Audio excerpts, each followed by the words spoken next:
بص، ايا كان اللي حصل لك الجوله الاولى، سواء الجوله كانت حلوه او وحشه، قول لي في الكومنتس كده انت عملت ايه، وتعالى لي بقى اقول لك ما تعملش ايه الجوله الثانيه، مش تعمل ايه.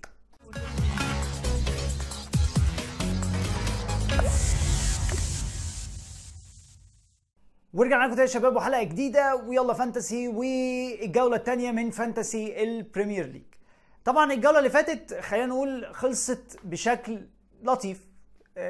كان معظم تقريبا الكباتن تألقوا يعني. بنتكلم على ساكا، بنتكلم على هالاند، برضو نتكلم شويه على الكلين شيتس. مثلا انت عندك 4 كلين شيتس من 20 فريق، فده يديك انديكيشن كده بسيط ان والله الفرق يعني مش بتجيب كلين شيتس قوي في اول جولات يعني. فانت اولويتك انك انت تركز تبديلاتك على الاوبشنز الهجوميه مش الاوبشنز الدفاعيه. ما تروحش مثلا لو انت عندك لاعب في خط النص عايز تغيره ولاعب في خط الدفاع انك انت تروح تشتري حد في خط الدفاع، لا. كده كده الكلين شيتس في اول جولات الموسم ما بتبقاش احسن حاجه ممكنه، فروح للاوبشنز الهجوميه واوبشنز خط النص. او لو انت عايز تروح لمدافع خليك مع مدافع يجيب لك اتاكينج ريتيرنز، تلاقي منه مثلا هدف، اسيست، الشغل الحلو ده. وانا هقول لك الكلام ده كله طبعا في حلقه النهارده، بس ما تنساناش طبعا باللايك والسبسكرايب، وتقولي تحت في الكومنتس انت جبت كام نقطه الجوله اللي فاتت، وانت هتعمل ايه ومين التبديل اللي انت هتعمله الجوله دي. انا الجوله اللي فاتت كان يهمني ان انا اتفرج على كام فريق كده عشان تغيير المدربين واللعيبه الجديده واللعيبه اللي مشت والجو ده. كان اهمهم فريق تشيلسي. ليه فريق تشيلسي؟ لانهم عندهم طبعا بوتشيتينو جا وتقريبا السكواد كله متغير، من اول بقى حراسه المرمى وخط الدفاع وعندك مهاجم جديد وكل التفاصيل دي. غير كمان ان تشيلسي ماتشاته اللي جايه حلوه قوي. بص كده على الجدول بتاع تشيلسي هتلاقي ان تشيلسي عندهم ماتشات حلوه.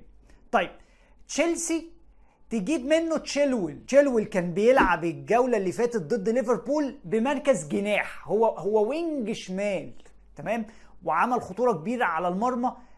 كان في جول اتلغى له بداعي الاوفسايد بسبب الفار، وكمان عمل اسيست. يعني تخيل انت تشيلويل لو كان سجل وعمل اسيست الجوله اللي فاتت، حتى تاثيره عليا انا في الدوري وفريقي يعني كان عامل ازاي. لو انت عايز تتفرج طبعا انا عملت ايه الجوله اللي فاتت، انزل تحت في الكومنتس هتلاقي لينك التيك توك بتاع يلا فانتسي، هتلاقيني بنزل هناك طبعا انا عملت ايه في الجوله. طيب كمان عندك يا عم جاكسون 7 مليون، والراجل ده كان عنده فرص حلوه قوي ان هو يسجلها ضد ليفربول. لو كان موفق كان سجله على الاقل هدف في المباراه دي. راجل ب7 مليون حلو وممكن تعتمد عليه في الماتشات الجايه. وبقول لك تاني بص على ماتشات اللي جايه بتاعه فرقه تشيلسي، ماتشات حلوه خلاص الدنيا ظبطت شويه. برضو عندك تشاكواميكا ده اللي ب4.5 وبيلعب اساسي، بس انا مستني اشوف الدنيا هتبقى ماشيه ازاي بعد ما كايسيدو يجي. يعني هشوف بقى هل الراجل اللي ب4.5 ده هيلعب ولا لا. بس هو واحد من الاوبشنز اللي موجوده اللي انت تشتريها ب4.5 واساسي، بدل ما تجيب لاعب اي كلام كده ومش بيلعب. برضو من الفرق اللي انا كنت مهتم ان انا اتفرج عليها هي توتنهام، لان توتنهام برضو لا انت شفت لعيبه كتير. كنت عايز اشوف مثلا الهجوم هيبقى عامل ازاي، كنت عايز اتفرج على ماديسون كان من الاوبشنز القويه جدا في الجوله اللي فاتت. وانا للاسف استرخصت شويه وفضلت ان انا اجيب كولوسوفسكي على حساب ماديسون.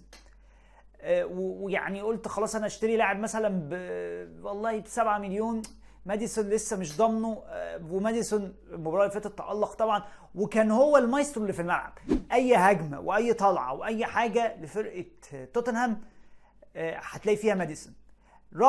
رغم ان ممكن تكون ماتشات توتنهام مش لطيفه قوي في الفتره دي، بس ماديسون يظل الاوبشن الممتاز اللي لو في جول هيجي من فرقه توتنهام هتلاقي ماديسون ماضي عليه، يعني عامل اسيست او مسجل جول. اما بقى الدفاع بتاع توتنهام بصراحه انا شفته فرصه، بس مش دلوقتي، لما ماتشات اللي جايه تكون لطيفه شويه. انت عندك فان دي فين مثلا ده ب4.5. برضو عندك الباك الشمال اسمه اودوجي تقريبا حاجه كده برضو ب4.5، بس انا ما حسيتوش هجومي قوي يعني. ففي ناس مثلا برضو تقول لك ده توتنهام لعبوا ماتش وحش قوي ضد برنتفورد. اقول لك خلي بالك برنتفورد من الفرق الرخمه، فريق رخم جدا جدا جدا. لان انت لو بصيت على برنتفورد عملت ايه الجولات اللي فاتت، او يعني مثلا السنه اللي فاتت، تلاقي ان برنتفورد كسبه مانشستر يونايتد وكسبه مانشستر سيتي ومتعادله مع ليفربول ويعني ومبهدله تشيلسي، ويعني فريق رخم، فريق من الفرق اللي هي بتقعد تصارع مع الفرق الكبيره وبتقدر فعلا تجيب نقط وتحرج الفرق. يعني شايف 2 اوبشنز جامدين جدا. شايف براين بومو جامد، الراجل خلي بالك هو مهاجم في اللعبه ومتسجل ان هو خط نص، وهو اون بينالتيز بعد ما توني طبعا واخد الايقاف الطويل بتاعه ده. فمبومو بقى هو الراجل اللي بيحرك الفريق في الملعب، فمبومو اوبشن حلو جدا. وعندك برضو ويسا ب6 مليون ومهاجم. شايف سواء مبومو او ويسا الاثنين اوبشنز حلوه جدا، بس انت هتروح بقى للمركز اللي انت عندك فيه عجز. يعني والله انا عايز اشتري مثلا حد في خط النص مثلا، هروح لمبومو. عايز اروح لمهاجم، ناقصني مهاجم في الفريق، اروح لويسا. سواء ده او ده اوبشنز كويسه جدا عندك في الفريق، ولو ان انا شخصيا بفضل مبومو يعني عن تجربه. اما بقى نتكلم شويه برضو عن فرقه استون فيلا ونيوكاسل. الماتش ده كان عامل جدل يا جماعه. اي نعم ان فرقه استون فيلا لبسوا كتير قوي في الماتش ده، فرقه يعني اتغلبت 5-1، يعني الموضوع كان صعب، بس ناس كتير قوي برضو راحت جابت ايزاك. طبعا الراجل مسجل هدفين هو وهالاند في صداره الهدافين والكلام الجميل ده كله، بس فوتت شويه ملحوظه ان جدول نيوكاسل في الماتشين الجايين مش لذيذ. بص كده، نيوكاسل هيلعبوا مين الماتشين الجايين؟ في نفس الوقت الناحيه الثانيه الناس اللي راحت باعت واتكنز وراحت اشترت ايزاك، ماتشات استون فيلا الفتره الجايه هتبقى كويسه.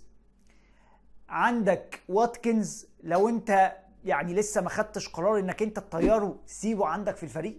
برضو ديابي الراجل اللي عمل الماتش اللي فات وسجل ومش غالي، لاعب كويس وواضح ان هو هتلاقي منه يعني اتاكينج ريتيرنز. وماتشات لفرقه استون فيلا حلوه، وعلى فكره الفريق ما لعبش وحش يعني، بس ما كانش موفق شويه في الماتش ده ان هو اتلدع النتيجه التقيله دي. معضله برضو اصابه دي بروين. يعني انت خلاص دي بروين اتاكدت اصابته ان هو على الاقل من 4 ل5 شهور بعيد عن الملعب خالص.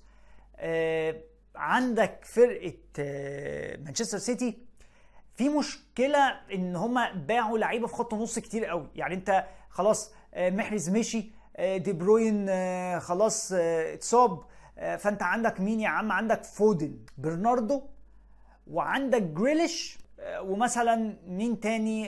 الباقي بقى ارتكازات رودري على فيليبس على الناس دي كلها على كوفاسيتش والجو ده. حتى جندوجان مشي ومحرز مشي، فكل الناس دي هتأثر جامد قوي في عمق التشكيله مع جوارديولا. انا شايف ان جوارديولا ممكن يلعب زي الجوله اللي فاتت ويلعب بالفاريز وقدامه حد زي هالاند طبعا مثلا، والفاريز ب6.5 مليون واوبشن حلو، ومش هتلاقي ناس كتير هتروح تجيبه، لان يعني ناس مش هتروح ان انا اعمل دبل تيمينج في الهجوم من فرقه مانشستر سيتي. كله راح طبعا لهالاند، ده اكيد اللي الاونر شيب بتاعته عدت 90%، ومحدش هيروح يجيب هالاند والفاريز يعني. بس الفاريز يبقى اوبشن جامد، شايفه بروميسنج قوي، بس طبعا ده كله توقع. ممكن جوارديولا يقلب التشكيله خالص يعني، بدل ما بيلعب 4-2-3-1 يلعب 4-3-3، هيتصرف يعني. جوارديولا مش بيغلب يعني. برضو ارسنال فرقه من الفرق اللي لعبت شايف ماتش حلو. فرقه نوتنغهام فورست يعني ادت على قدها كده. إيلانجا نزل، شايفه اوبشن من الاوبشنز اللي انت تبص عليها. ليه؟ هنشوف. هو نزل بديل، راجل طلع بطلعه جامده جدا وعمل اسيست، وكان يقدر يعمل اكتر من كده في الماتش. فممكن ده يخلي مدرب فرقه نوتنغهام فورست يديله فرصه، ممكن. هنشوف بقى الماتش الجاي الدنيا هتكون عامله ازاي. ولكن ساكا قدم اداء جامد وجاب جول جامد جدا، الشوطه من بعيد. عندك برضو مارتينيلي، بس انا مش جاي اكلمك في دول يعني، انا جاي اكلمك في اصابه تيمبر اللي رجعت لي الامل شويه في جابرييل. يعني انا كنت من الناس اللي كانت جايبه جابرييل، وقلت خلاص انت عندك كيكه، هو هيلعب بجابرييل وصليبه ويمين بقى وشمال ويظبطها زي ما يظبطها. بس اتفاجئت ان تيمبر بادئ وبارتي على اليمين وبين وايت جنب صليبه. مفيش جابرييل في الموضوع، بس طبعا تيمبر اتصاب في المباراه دي، ورجع بقى ايه ارتيتا نظم الدنيا شويه. فانا شايف ان جابرييل اصبر عليه، ما تتسرعش يعني وتبيعه. وشايف كمان ان في اوبشن ذهبي، انت عندك يا عم نيكيتيا ب5.5 مليون، راجل لعب الماتش اللي فات وسجل جول، شايفه اوبشن حلو وهيكون اساسي غالبا مع استمرار غياب جيسوس اللي مش هيكون قليل قوي الفتره. نخش بقى على فقره الكابتنه، وهنكابتن مين يا عم للجوله الجايه؟ هالاند دايما اوبشن رقم 1، واللي ندمني جامد الجوله اللي فاتت. يعني انا كنت من انصار كابتنه صلاح، وصلاح على فكره ما قدمش ماتش وحش. صلاح كان عنده كره في العارضه وجاله جول واتلغى بسبب الفار. يعني انا كان في الماتش ده انا كنت بتشل، كان كل ما صلاح يجيب جول يتلغى بالفار، وتشيلويل جاب جول واتلغى له بالفار. فانا يعني الماتش ده كان صعب بالنسبه لي. الماتش ده لو كان الدنيا مشيت بس كان زماني مثلا دخلت في ال80 نقطه، بس للاسف الدنيا ما مشيتش يعني زي ما انا عايز. عندك صلاح هيكون اوبشن كويس ضد بورنموث، بس انا بعد يعني بصراحه بعد الخازوق اللي انا خدته من صلاح انا مش هريكومند صلاح على هالاند بصراحه. يعني قولا واحدا هالاند اوبشن رقم 1. وعندك كمان ساكا للكابتنه، على الاقل هتلاقي من ساكا هدف. ماتشات ارسنال جيده الى حد ما، والفريق شويه نقول عليه فايق. دي كانت حلقتنا النهارده، ويلا فانتسي وتوقعات الجوله الثانيه. وكالعاده ما تنساش باللايك والسبسكرايب، دايما دعمكم هو اللي بيخلينا نستمر ونقدم محتوى افضل. وانا متاسف جدا ان الحلقه اتاخرت شويه الجوله دي، بس يعني حصلت ظروف كده سفر وكده، فما قدرتش ان انا انزل الحلقه بدري. ونشوفكم ان شاء الله في الحلقه الجايه، ويلا فانتسي. وما تنسوش طبعا تتابعونا على تويتر وتيك توك وانستجرام، ونشوفكم ان شاء الله في الحلقه الجايه.